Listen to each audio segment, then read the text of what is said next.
On the hunt for comfortable, timeless Western boots? You already know the best place to shop for quality boots is at your local Tacova store. So stop by Tacova's Nashville at the Mall at Green Hills or on Broadway by Ryman Auditorium. That's right, you now have 2 locations to choose from. Grab a cold one as you shop and get fitted by a pro. Tacova's Nashville is at your service, and you can find your perfectly fitted dream boots with the help of their expert staff. Everyone will be asking where you got your sick new boots, but I won't be asking because I know they must be Tacovas. That's TECOVAS.com. Don't go gently, y'all.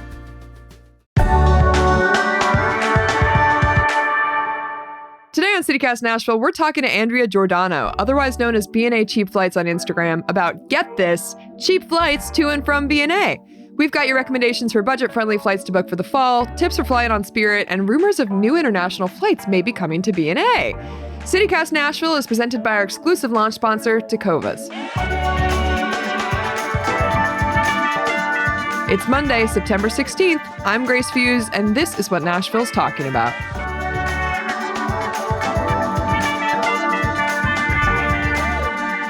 This is specifically topical for me because actually this morning I was trying to book my flights to New Orleans for Christmas for my family vacation. Great. Let's talk about it. We need to talk about it because Google Flights told me last week that September 8th was going to be one of the lowest points for me to buy this flight. So I waited a week. No. And you know what it said today? High.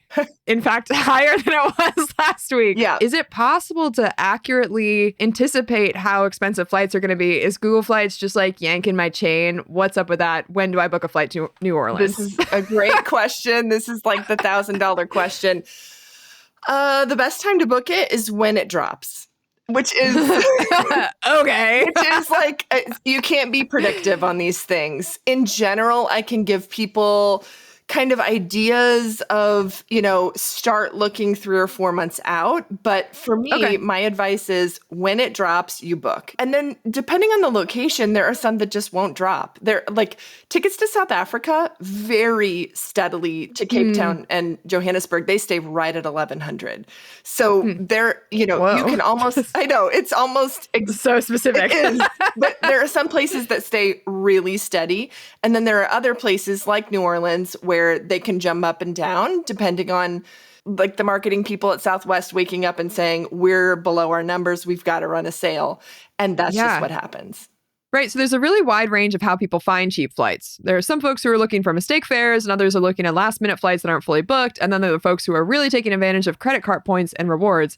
That's not what you do. You said you're looking at price drops. How do you pull off buying a last minute ticket? Well, let me say this. I buy impulsively. Sometimes, like when it drops, when I see something amazing, like a couple weeks ago, I shared Alaska Airlines did a 1-day sale where they were doing BOGOs to anywhere they fly, which I know includes Hawaii as well. So I looked it up and ran it. And in the mid 200s, you could fly to Hawaii and back with someone with you. So, it totaled $500 for 2 people or somewhere around there. And there were about a dozen people who got their partners or whoever else together and said, we're going to Hawaii. And they booked these last minute tickets, and they were still 3 months out, 5 months out until they would fly. But they were just ready to book when a cheap flight drops. I guess that means you have to be flexible on the day that you're actually going to fly there. Is that kind of the secret sauce here? Kind of, yeah. I mean, my number one advice to people is that you book tickets before you book hotels. The biggest way people get stuck in expensive flights is they put in their PTO request and say, I'm going to be out these dates. And then they say, let's find a cute Airbnb. And so then their friends and them, they all book a cute Airbnb. And then they DM me 6 weeks beforehand and they say, help us, the tickets are $600. What do we do? And there's very little to do at that point. So my advice is book your flights first and let everything else follow. So are you just scouring the internet for flights all day or how do you find them? Not all day, but genuinely? like 3 times a day, 5 times a day, I'm going on Google Flights and I'm looking every single day to share it out on my account just because I can't fly everywhere that I want to go to, but I do want to share it with people so that they take the opportunity. One thing that is kind of different the way I share flights compared to others is, other people, they'll share flights, even though they're not good. I mean, I get subscription Yes. emails and they're not good flights. And I don't blame them. The reason is they're not Nashville based. They're looking at the whole country. They've got a lot of customers across the entire nation. And so in general, when a flight drops across the US, they send out this email saying, hey, these dropped. Well, a lot of times they're not good for Nashville. They're great for Atlanta or Washington or wherever else, but not great for Nashville. What does that mean? What does it mean to have a not good flight? So sometimes an email will come in and say, tickets to Tokyo have just dropped. And you see that Boston is cheap. And New York is cheap, and DC is cheap, and LA is cheap. But when you put in Nashville, it says it's $1,200. And I know that's actually not a good flight. But they're trying to hit their whole audience, and they're banking on the fact that most people are around those hubs instead of some of the, although we have a growing airport, it's a smaller airport compared to others. Are there typical like dips in terms of holidays or something where people have sales? I know that people have Black Friday sales and stuff on flights, like Southwest might do that or something. Are those actually good sales? Is it a marketing tactic? When can we anticipate those dips? Okay, there are some good sales and there are some that are just, they're saying they're good sales. I've not found that Black Friday is a great day for buying flights. It's great for shopping, but like I'm sure you've seen going around on the internet where people are showing like they put the Black Friday price up and it's really the same price underneath. I've found that with flights as well. Sometimes there are good ones around Labor Day with like Allegiant. We don't always know when they're coming though. So Southwest has a couple good sales that they run annually, and they're around the same time of year, but you never know exactly when they're going to release it. So they do something called a companion pass where you book a flight during a certain window, which was actually just last week, during that certain window. And if you do that, the next time you fly, you get to bring someone for free with you. Oh, and interesting. That's during a certain window as well. It's kind of like getting 25% off, but it's pretty good. Yeah. With Alaska Airlines, they do the best sales, in my point of view, when they do their BOGOs. So when that buy one, get one happens, they do that about 3 times a year as well. And those are great because they fly so many cool destinations like Alaska and Hawaii. We're in mid-September right now. What are some of the best flights that we can look to book right now, September, October, this kind of range? Perfect. Well, first of all, I love traveling in fall. It's probably my favorite season to fly in because number one, tickets are cheaper in the fall than they are in the summer or during holiday season. Number two, lodging is cheaper as well, and there aren't as many crowds, especially if you go to Europe. So some of the deals I've been seeing that I really love are New York is consistently pretty cheap, but right now it's in the $40 range for round trip tickets. Yeah. I just shared one. Is that for just like super cheap airlines, or is that only for Spirit? The consistently cheap airlines are Spirit, Frontier, Allegiant. Those are the 3 that are going to be the cheapest out of our airport. Also, Sun Country is cheap as well, but we don't have as many flights. Sometimes the major carriers drop lower, but we know that they have those baggage fees built in. And so they're passing that along to us as well. But yeah, that one is to Spirit. But I did see, JetBlue. That's another cheap one. Really? Yeah, JetBlue was flying really cheap to New York as well. I love the idea of going to New York in the fall anyway. It just sounds magical. Denver is a really great option. I went there last fall break with my family and when all the leaves were changing, and it was one of the best weeks ever. It was so wonderful. Florida is consistently cheap. So I notice right now the prices aren't lower than normal, but if you want to fly somewhere for under $100 and get to a beach, Florida has that for you. Austin, Texas has been cheap lately. Dallas is really cheap. Saw some really cheap ones for Vegas. So those are kind of places that are consistently cheap and will be for the fall. Are you flying then on these cheaper airlines, Allegiant, Frontier, Spirit, pretty often? Do you have any tips for flying on a relatively cheap airline? Yes, I do all the time. I think cheap flights are for everyone. I don't think they're just for people who don't have any money. Like my parents are retirees and I'm always shooting them flights that are cheap on these cheap airlines. And, they're in their 60s and 70s. It's not like they haven't earned comfort at this point. They have, but they just want adventure at this point in their lives. And so they will get on any kind of airline and go do it when I say like, hey, Alaska just went on sale. That's sick. So yeah, I fly on these cheap airlines all the time. I also fly all the major carriers as well. My tips are, number one is just pack light. If you want to fly cheap, you need to learn to pack light. The way I have to talk myself into it sometimes, right? Like the choice is, okay, are we going to bring 2 pairs of yoga pants or are we going to have a really nice meal when I'm there? Well, I'd rather have the nice meal when I'm there. They're also making really great luggage now that fits under seats that is bigger. I have this luggage that has detachable wheels that I like to use. So it's maximizing the space that I can use. And then also just like set your expectations. You know, we're no longer flying in the golden age of flight back in the 1970s where, you know, it was an experience. It's no longer like that. We now have taken on this more budget-minded model that came from Europe where tickets are now cheaper, but we don't have as many amenities. And if you set those expectations and tell yourself, like, I'm going to go spend $13 on a margarita on this flight, I'm just going to do it. Like, those expectations really set you up for success and happiness instead of just complaining about what, you know, is no longer there. What's the farthest that you personally would fly on Spirit? They go to South America. I'd go there. You'd do anything. You would go anywhere? Wow. I've flown worse airlines than Spirit. I mean, I don't know. I'm 5'10". I struggle. I'm 6'2". No, you're not. Yes, I am. Oh, my, okay. I mean, fair enough. Who am I? That's fair enough.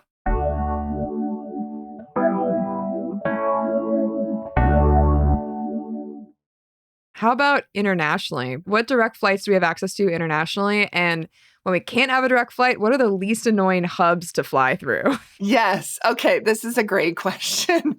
So we have international flights. Oh, my favorite one is to Toronto, Canada. Last week or 2 weeks ago, $70-something round trip direct flight to Toronto, Canada, which, by the way, is a hub to go internationally, all kinds of places. The only direct flight we currently have to Europe is London Heathrow, which is an amazing one. It's on British Airways. I always share when those nonstops go down in price because when they go into the 500s, buy them right then. Because normally they hover in the 7, 8, 9 range, somewhere in there. There are rumors, and they have been in the press that the BNA is in talks actively with more than one other European hub. So they've mentioned places like Paris, please. I know. Please. Frankfurt, Germany, which is actually a really great hub. It's a huge airport. Reykjavik, Iceland, which is my number one choice. That's my number one country I've been to out of 37. And a few other places. So they're in talks. They're trying to get us another international one. And then, of course, we have Cancun. Okay, so what are you personally watching for right now? I'm always watching Europe because that's the number one place people are asking for. I'm always looking to Iceland because that's my favorite country to go to. I love looking for South America just because there's a couple places, like I want to go to Patagonia down there. What people are looking for is they're looking for fall break trips. I'm always sharing those out. But just like, what's a really fun weekend? I just shared a day date flight this past week. Yeah, where you fly in the morning. It was $34 round trip to Boston. And like, what a great date, right? In the morning, a date. That's iconic. Yeah. That's incredible. I mean, like, that's a great fifth date, right? So you just like together, you get on a plane. Sure, Mr. Big. I haven't seen Sex in the City. I don't know what I'm talking about. Okay, sorry. I mean, listen, my husband and I did this like a few years ago. We went to Savannah, Georgia, and we went just for the day. So we flew in the morning, but we made it fun. Like, where are we getting coffee in the airport? Like, what snacks are we getting on the plane? Let's take turns who's going to sit by the window. And like, the whole journey is the fun part. Then you get there and you're maybe there for 6 or 7 hours and you just, you know, grab an Uber and go see something you've never seen in Boston. And then you come home that evening. And we made a deal, like, if it ever gets delayed in the morning, more than like 90 minutes, we're not going. And it's worth the $30 risk, you know? I mean, you just said that the journey is part of the enjoyment here. I'm guessing that means you're not a nervous flyer. So I never was, and I still am not. I'm a very nervous flyer. I hit like one bump and I'm like internally freaking out, trying to be externally cool about it, but certainly not. Yeah. What is your favorite last minute trip that you've been on? The one to Iceland I went on, it was $199 round trip. That's so crazy. Yeah. And I booked that one. I was feeding my daughter in the middle of the night. I had just had her a few weeks earlier. And so I'm doing one of those stereotypical things where the mom's up in the middle of the night and I'm just scrolling through my phone and I see these cheap tickets to Iceland and I freaked out. And the next morning I called all of my best friends. I called my mom, my sisters-in-law. I said, we're doing a girls trip. Let's go. I respect that so much. I'm also the planner of my friend group. Yeah. Do you guys want to go to the beach? Yes. What weekend? In terms of cheap flights that we can take from BNA, do you have any recommendations for places that are cheap when you get there? Internationally, if you go to Central America, that is a really great bang for your buck. Anywhere you get away from a resort, an all-inclusive anything, or just away from the hubs where you fly into, you can live for, I don't know, you can get a great hotel for 30 or 40 bucks a day down there, or a great Airbnb for 80 or something like that. Basically, the farther south you go in Europe, the cheaper it gets. So the farther north you are, it's more expensive. Southeast Asia is very affordable. Highly recommend that. The ticket to get there is expensive, but staying there and being there, so many people are digital nomads now. So it's a great place to go do that. How early do you show up to the airport? This is like a great question. BNA is so small. Let me say this. If I'm driving, I need 30 minutes to park because that's something they're still working out and figuring out. And I always leave a little extra time for the traffic because you just never know in Nashville when it just completely kind of implodes. However, I'm super happy arriving an hour ahead of time. If I were recommending to someone else, I'd say more time, but I like an hour. Do you have pre-check and stuff? Yeah. I'm assuming yes. Yeah. Okay. I'm guessing since you pack light, well, actually, I have no idea. Since you like to pack light and since you have to pack light, do you wear jeans to the airport or are you a PJs to the airport girl? Oh, I'm usually like elevated soft pants. Like I don't want jeans digging into me while I'm sitting on a long, especially if it's a long flight. If I'm flying internationally, it's yoga pants and whatever.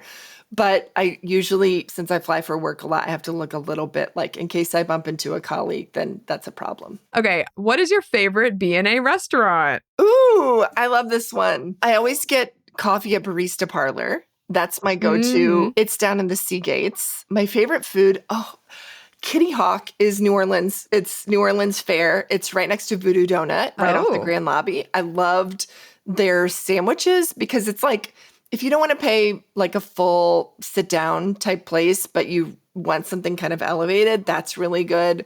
The Pharmacy has a restaurant there for a good burger.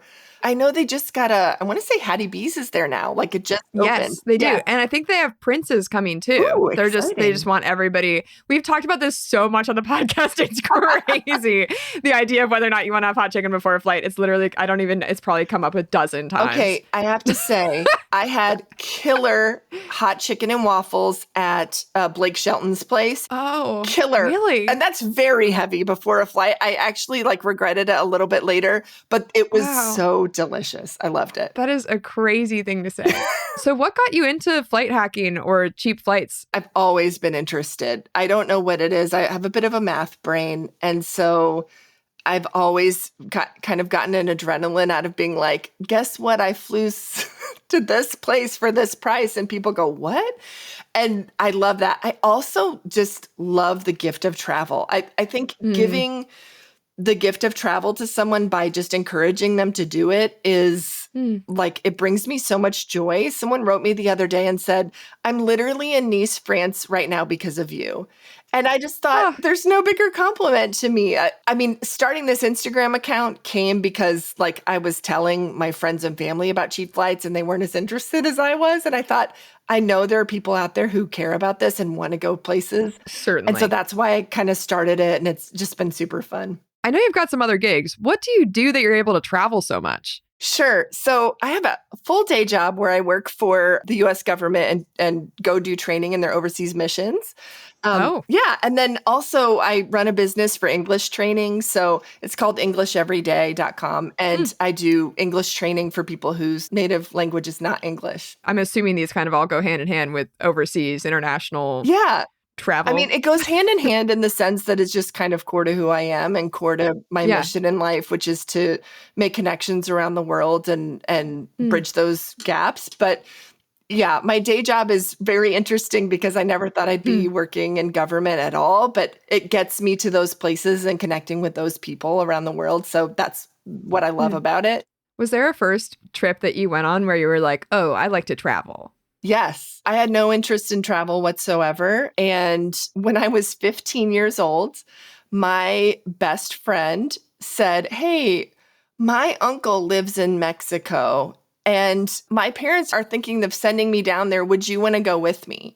And they told my parents, and my parents were like, "Yeah, cool." And the two of us, 14, 15-year-olds, flew by ourselves from Illinois, where I grew up, down to Mexico and just spent a week with her uncle, who we didn't even know. It was wildly fun. And I ate carne asada every single day and was using the Spanish that I had learned in high school and just kind of fell in love with this, like, what is this? This is so different than anything I'm used to. Yeah, and sounds like the spontaneity has kind of been part of it for you forever. Yeah.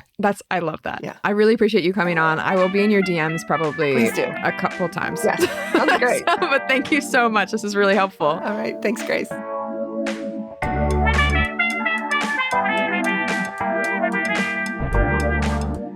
That's all for today here on CityCast Nashville. Go follow BNA Cheap Flights on Instagram. And if you enjoyed the show, why not tell a friend? Rate the show, leave us a review, and subscribe to our Hey Nashville newsletter.